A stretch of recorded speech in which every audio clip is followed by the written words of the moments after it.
हमारे अनकरुणी सेवानिवृत्त कर्मचारी साथी जिनके मार्गदर्शन में यह समाज आगे बढ़ा है, मैं सभी को हृदय से प्रणाम करता हूँ। हमारे मेरे काफी परम मित्र कर्मचारी साथी मेरे बीच में हैं, हमारी माताएं बहनें और जो भी हमारे इस कार्यक्रम में उपस्थित हुए हैं, मैं सभी को नमन करता हूँ। हमारे सरपंच साहब भी हमारे सामने हैं।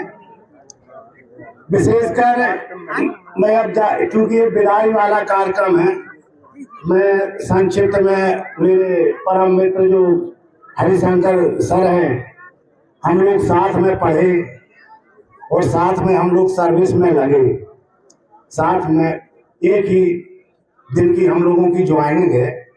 अब थोड़ा सा मुझे यह कमी हो रही कि आप पहले मुझे छोड़ के चले गए और मैं पीछे रह गया। मुझे भी साथ में अगर मेरी भी विदाई हो जाती आपके साथ में तो कितना अच्छा होता। मैं इसलिए कह रहा हूँ कि आज का जो समय है, वास्तव में हम आप सभी लोग आप लोग सेवानिवृत्त हुए हैं। आप अब ये परिस्थिति बहुत कठिन है, ये शासन कठिन है। क्या करते हैं भाई, माने इस शासन से आज के कर्मचारी को सामंजस्य बनाना बहुत बड़ी टेढ़ी खीर है। अब हम जो भी आज के कर्मचारी जैसे भी काम करते वो अपनी पीड़ा खुद जानते होंगे। कोई भी कर्मचारी स्वतंत्र नहीं है कि वो स्वतंत्र भाव से वो इस समाज की सेवा कर सके, अपना कार्य ईमानदारी से कर सके, उसमें भी अंकों से। आप वो भी काम नहीं कर सकते ईमानदारी से या नियम से कोई काम नहीं कर सकते, उसमें भी टाल लगी है कि आपको ऐसा करना पड़ेगा। तो जो निपट जाते हैं, मैं तो बहुत सौभाग्यशाली समझता हूँ कि आप समय पे निपट गए, और जो रह गए तो उनको अभी कुछ झेलना है, है ना।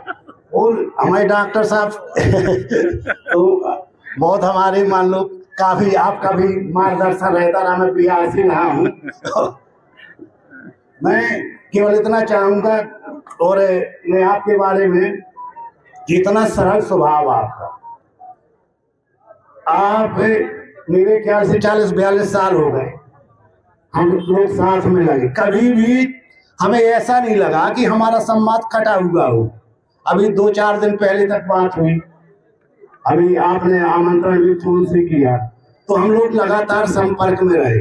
मेरा ये मानना है कि व्यक्ति समाज में अगर सतत संपर्क में रहे, लोगों के बीच में रहे और खुद एक ऐसा उदाहरण प्रस्तुत करे समाज में जो कि अनुकरणीय हो, ऐसा ना हो कि उसको ये लगे कि ये इनका भाव अलग है। भाव ऐसा होना चाहिए कि जो समाज का एक निचले तबके का व्यक्ति है, वह व्यक्ति भी उन व्यक्तियों उसका अनुकरण करे, उसको लगे कि कहीं इसमें विरोधाभास नहीं है, ये हमारे सहयोग में कभी भी हमारे सुख दुख में काम आएंगे। आज मैंने यह देखा है कि समाज एक 2-3 वर्गों में बढ़ गया अपना समाज। आज जो अच्छे हाई फाई क्वालिटी के लोग हैं, वो शादी ब्याह से लेकर के हर उनकी बराबरी के लोग ढूंढते हैं। जो थोड़ी मीडियम वर्ग के लोग हैं, वो अपना बराबरी का उनका उठना बैठना सब रहता है। समाज के हित में काम नहीं हो रहा।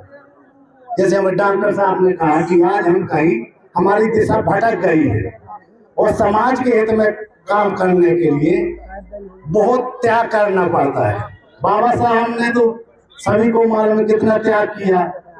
हम आप बाबा साहब तो नहीं बन सकते, लेकिन थोड़ा बहुत उनका एक अंश भी अपने अंदर उतार करके और हम समाज के हित में अपना समय दे दें, अपना थोड़ा बहुत पैसा का सहयोग कर दें, किसी के सुख दुख में खड़े हो जाएं, यही तो समाज का सहयोग है। मैं बीआरसी रहा, कोई बड़े पद में नहीं रहा, लेकिन मेरा जो मानना है, हमारे कर्मचारी साथियों को ये रहता था कि एक प्रजापति वहां बैठे हैं, तो कभी ऐसा कोई काम होगा विभाग का तो हमारा सहयोग करेंगे। ऐसा माहौल बना लेना चाहिए, ऐसा मतलब बनना चाहिए, ऐसा व्यक्ति को बनना चाहिए। कोई अपना व्यक्ति, कोई बड़ा अधिकारी अपने जिले में आ जाए तो उसको कभी समाज को नहीं भूलना चाहिए, वो समाज को भूल जाए। आप कहते हैं आप डायरेक्ट बात नहीं करते, भाई किसी को डरते हैं तो वो इनडायरेक्ट तो कर सकते, उसको घर में बुला लो, उससे फोन से बाद में बात कर लो, गलत कहता हूँ, किसी प्रकार से उसका सहयोग कर दो तो बात बन सकती है।